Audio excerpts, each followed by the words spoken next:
show. I'm Steve LaBrad, athletic director and head football coach. Obviously, I'm not Richard Todd or so-called Richard Purchase. He's still sick. He will be back next week, which will be a much better show, obviously, than me anchoring this thing. We hope Richard gets well. He's ready to go. I think tomorrow, Monday, or whatever, Monday of next week, he'll be back to full strength. So we're going to talk a little bit about the game. Second round playoff game here at Fort Dorchester against Chapin out of Columbia. Chapin came in here with a 8-3 record, lost to very good football teams. They were third in the region, very talented group, play hard, well coached, like most of the Columbia area teams are. So we'll talk a little bit about the game itself. Came out first quarter a little bit sluggish for us offensively. Ended up, I think, in the first quarter 7-7. We had some guys have a fantastic night. Zoltan Osborne had 392 yards passing, 4 touchdowns. He threw 2 to Michael Smalls, also ran for 162 yards on 21 carries. Another great game for Michael Smalls. I think it's about the 4th, 5th week in a row he's been over 100 yards. I know Zoltan and the receivers are zeroing in on the 3,000 yards this year, which is fantastic for high school. And I know Michael Smalls is getting really close to being a 1,000-yard rusher, which is extremely special on a high school team. Like I said, we had 570 yards offense against a very good football team. I thought offensively we did a whole lot better. We got some receivers really played well. Our offensive line had a great game. They got off the ball, did a great job blocking, I don't think, but a couple times Zoltan got hurried on the pass. So really a really good offensive show. We had 4 different people. Davion Joyner had 10 catches for 218 yards and a touchdown. Demetrius McKelvey had 2 catches for 28 yards and a touchdown. Marion Boots Mitchell had 10 catches for 92 yards and a touchdown. He also ran, him and Davion also ran the ball very well too. And Marion Green came through on a great scramble by Zoltan and caught one also. So it's really good to see 4 different receivers score touchdowns. That makes us a much more versatile offense. So it was good to see our offense come alive, score a bunch of points. We really hadn't been doing that last couple of weeks. So I think our guys were ready to play this week and did a fantastic job.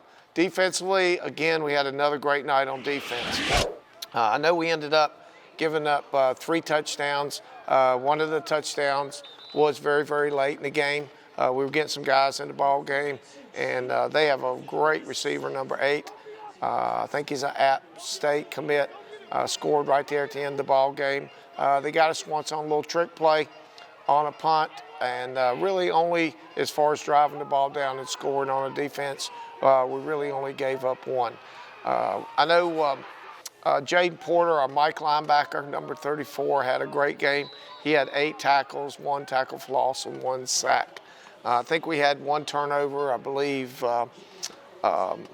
Xavier Sanders got a pick in the 3rd quarter or 4th quarter, which was fantastic, and he's our belt holder for this week. So Xavier, that's great. You got our turnover belt for this week. Also, Rayshawn Springs had another fantastic game. But as a whole, defensively, we did a great job. I think we held them to I don't know, right about I guess passing they had a couple hundred yards, 200 yards. Running they had 94. We had forced punts. We had 5 forced punts, which is good. We got off the field. So defensively, kind of where we've been all year, playing pretty good defense. They keep us in the ball game. Offensively, a little bit better than we've done the last few weeks. So it was a pleasure to see that, and it's put some points on the scoreboard.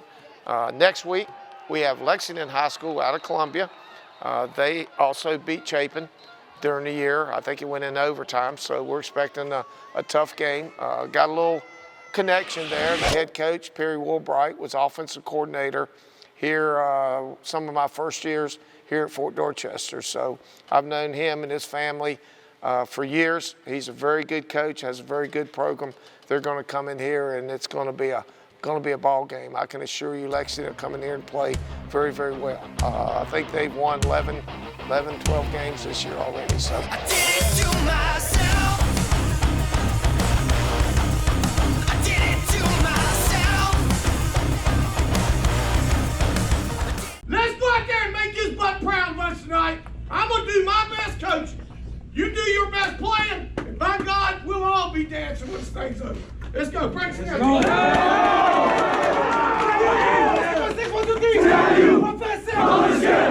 This segment of the show, we're going to talk about behind the scenes, what goes on. It's amazing what goes on a Friday, really Thursday, Friday, at a football game of this stature on the 5A level. I'm going to go through here and kind of explain some of the things that go on. First of all, just the uniforms, the washing, the equipment, all that stuff. It's amazing. You can imagine. I think we're dressing out 92 people now. You people who've got kids at home know what I'm talking about. Getting them dressed, going to school is nothing short of a miracle. Jimmy Duke is our equipment guy. He makes sure all the helmets, all the shoulder pads, knee pads, game stuff is in their locker, ready to go, correct number for 92 individuals. You can imagine what a job that is. He's also in charge of the buses, everything from us taking a short ride down here on a home game to us going on a visitors to a visitor site. So Jimmy Duke does an amazing job. Also, a lot of you probably have no idea why the tent is down on the field and why the television is on the field. You're probably wondering what in the world the kids watching television doing a football game for. That's called a huddle system. We have about 6 coaches, B-team, JV coaches that go out prior to the game on Friday. It's their responsibility to make sure our huddle system, which what that does, it's attached to our cameras. We get a wide angle view, a tight angle view, and an inside angle view of every single play going on as the game is going. We have people up in the top in the press box that can run that back, and our coaches can see a play over when they get time. As you probably have seen, when the offense comes off the field or the defense comes off the field, our kids go straight to the television.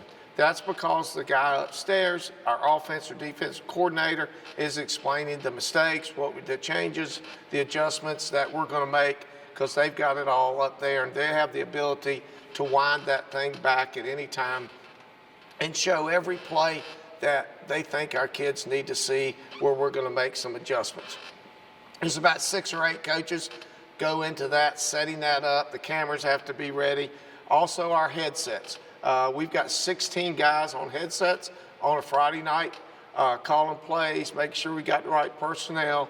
At times it is crazy, but we've got 8 on defense, 8 on offense. And then I've got to switch over on mine that I can go both ways. So you can imagine how much of that's going on. We have somebody that's go out on the field, whether we're home or away, that has to set all this up every Friday.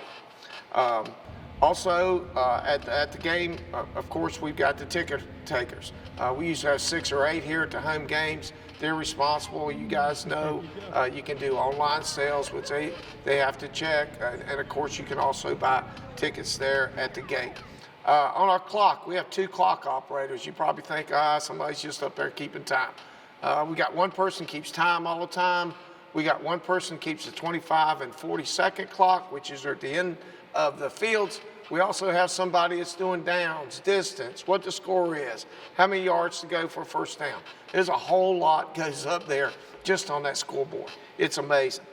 We also have an announcer, and that would be Richard Todd, which of course he's been out for a couple weeks, so Ralph Nolan has been filling in. Ralph also does our junior varsity games. He's also the spotter.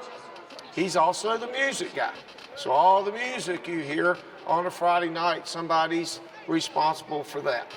Obviously, Frank Hatton and Tommy Grady have been doing the clock for years. On top of that, we have the Jumbotron. You can imagine, we've got 2 or 3 adults up top on headsets, camera 1, camera 2, camera 3, everything's all going on. It's like production up there in the press box. We've got students here at Fort Dorchester that do our camera stuff. Kudos to them, doing a great job. Those kids do a fantastic job. So they're out there obviously doing the cameras. We have our chain crew. You got to have 4 adults, 5 adults doing the chain crew on B teams, JV, varsity. So Kelly Washburn she's a North Charleston police officer. She kind of heads that up for me. So we've got those people doing the chain crew. We have the cleaning crew. We got people that clean up before the games. Somebody comes in here Saturday morning at daylight, and you can imagine the mess, the trash they have to get done on Saturday morning. So it takes about 5, 6, 7 people to do cleanup. Obviously our cheerleaders, oh my goodness, how much they do. You know, we got 25, 30 cheerleaders working, selling programs, cheering, everything else, doing the run through before the game. We have our band that comes in at halftime and plays. We have a spirit band that's in the crowd doing that. Not that they're part of our Friday night ritual, but oh my goodness, our student section. We couldn't make it without those people. So student section, we have people here at school, student council, that are involved in our student section. We have someone that's responsible for the food trucks, for concessions. The band does concessions. Our wrestling team does concessions. Obviously, we have people doing the paid parking. We have people taking money out to take up for paid parking. Our ROTC goes out there and volunteers their time on Friday night, obviously doing the national anthem, looking after the gates, the drive-through gates, and obviously assisting with parking. So our RTC, what a great program we have here at Fort Dorchester. They do plenty of work. As I said, our wrestling team does one of the concessions, our band does the other one. So you got all volunteers doing those concession stands. Ball boys, ball girl, okay? We're one of the few teams that's got a ball girl. Lily Dukes does that, the 2 Compton twins help out, and of course Ryan Stafford has been a ball boy here since the school opened up. So you've got 4 or 5 people doing ball boys, and you've also got to have an adult there making sure the ball's dry and everything else. Also, probably one of the most, 2 or 3 of the most important things of all here on a Friday night, Faith Assembly feeds our entire team every Friday. You can imagine they fix spaghetti. It's usually the ministers over there, the youth minister. What a great organization, what a great church they are. They do so much in conjunction with our football team. But Faith Assembly right across the road at 3:30 on Friday, we roll in there with 100+ people. They feed them all. We sit there, kind of take some time, relax. We're out of school and not ready to get after it and bust heads yet for a football game, so relax a little bit before the Fury. So Faith Assembly, what you do for these players, hopefully the parents really appreciate it. I know I do, and I know all of our players do. Normally on a Friday night, I have one person that runs a show. Obviously, I'm being athletic director and football coach. I can't do both, try and be out there winning the football game. Lisa Galligan is a secretary here at Fort Dorchester. She runs Friday night for me. So you see somebody running around with their head cut off, that's poor Lisa. She's responsible for getting the food truck straight, getting the concessions, getting the money straight, getting everything, anything that happens, calling here, calling there.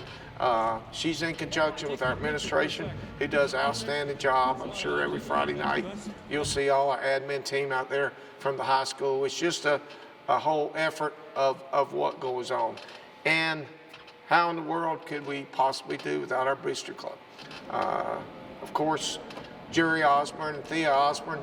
Thea's my athletic secretary. I can never thank her for what she does every day, and include Friday night also. But the booster club, they've got drinks for the kids at halftime, protein bars at halftime, water before the game, anything that's needed to try to be successful and take care of these kids, our football booster club does.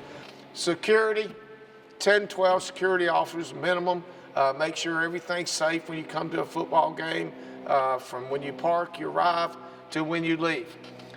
Trainers, oh my goodness. We have an unbelievable training staff, led by Danielle Greenman and Doc Rogers, but we have student trainers. We have a doctor, an orthopedic doctor on the sideline during our games. So I was kind of just accumulating all this stuff together. It takes about 120, 125 people to put on a football game on a normal Friday night. I know that's hard for you to imagine, and it was for me too when I counted them up. So I want to thank all these people. Almost 100% of this is volunteer work. They what make Fort Dorchester football what it is, what this community is all about. So I wanted to take the time to thank you and explain to you people what goes on before a game. I'm not even going to go what goes on after a game. And probably the one guy that puts in the most time of everybody is Mark Henderson. It takes him 3 days to mark that field, to get everything marked. He does it completely by himself. It's not all about mowing the grass. You can imagine have to make all those marks. Next time you go to a game, look out there and just imagine that you had to paint that whole field by yourself. So all these people, I want to thank you. I never thank you enough, but I want to thank you for what you do. Obviously the guy sitting here behind the camera, I know he doesn't want to say anything. God, if I said his name, he'd probably shoot me. But you know, putting on this show, the people, it's all volunteer. It's all what makes Fort Dorchester football special. A very, very special place to be. I did it to myself. I did it to myself. Whose Father? Our Father, who art in heaven, hallowed be thy name. Thy kingdom come, thy will be done, on earth as it is in heaven. Give us this day our daily bread, and forgive us our trespasses, as we forgive those who trespass against us. Lead us not into temptation, but deliver us from evil. For thine is the kingdom, power, and glory forever and ever. Amen.